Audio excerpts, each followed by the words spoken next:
the 29 for 29 podcast.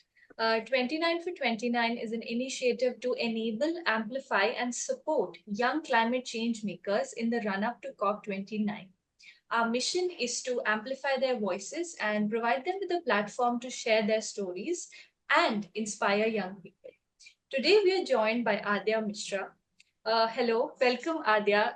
So lovely to have you on the podcast today. So thank you for this lovely opportunity.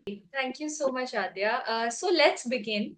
Let's start. Could you tell us a little bit about yourself and your work? So hello, I'm Adya Akankshya Mishra, final year law student and climate activist, and I am very passionate about driving meaningful actions for our planet's future.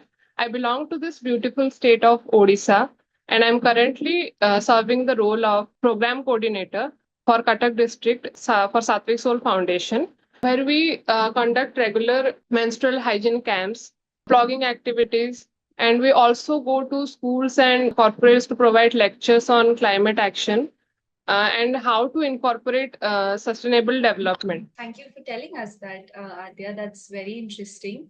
I would like to ask you now, what has inspired you to join the climate movement, and how has your journey been up until now?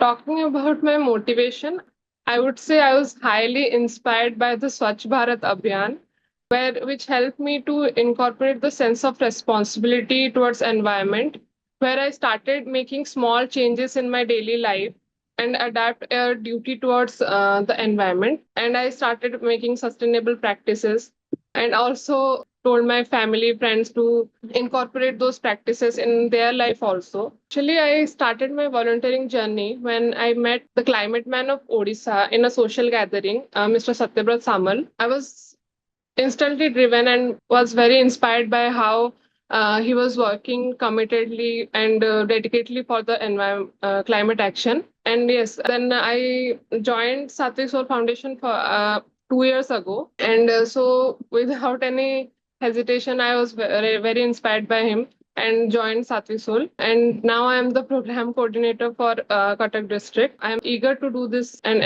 inspire youth more in climate action. That's great. That's great. I believe you also, as part of your work, attend a lot of conferences such as the local conference of youth or the Odisha conference of youth.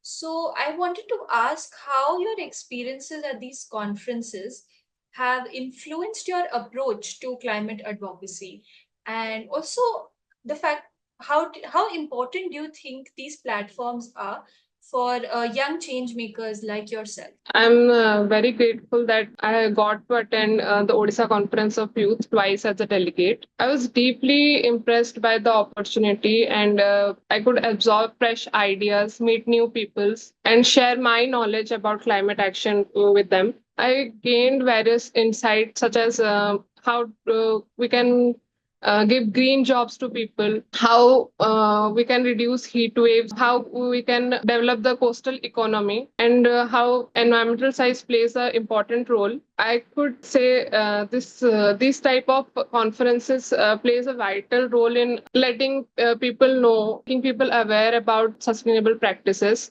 and how to be eco-conscious and be as sustainable as possible. Uh, it also inspired me to be as sustainable as possible. I don't use plastic as much as I was using earlier. Like I use steel bottles. I take bags wherever I go and avoid single use plastic as much as possible. That's good to know. Let's talk a little bit about what your vision is for the next 5 to 10 years. My vision, I would say, I would like to foster a sense of responsibility and awareness about climate action in everywhere I go. Being a law student, I'm just working on the how the scope of climate justice is in India. I also aim to make an impactful program to tackle critical environmental issues and inspire more young people to be involved in climate action. And I also want to inspire young girls to be change makers and be a part of this climate action. So, Adya, I would like to know what message would you like to give our world leaders if they could hear you?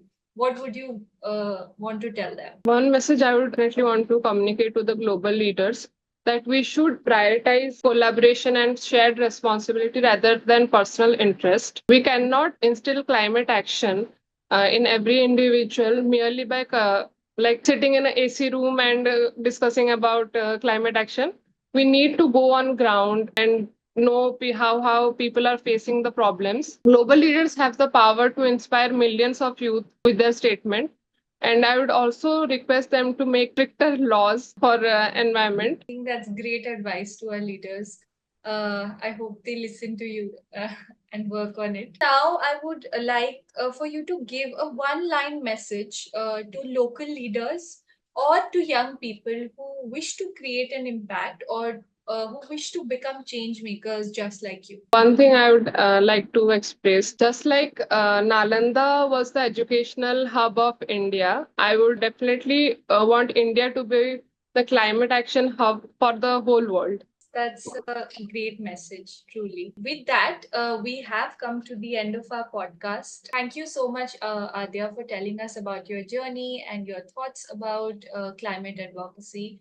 It was truly amazing to have you here today. Thank you so much. Thank you so much for having me here.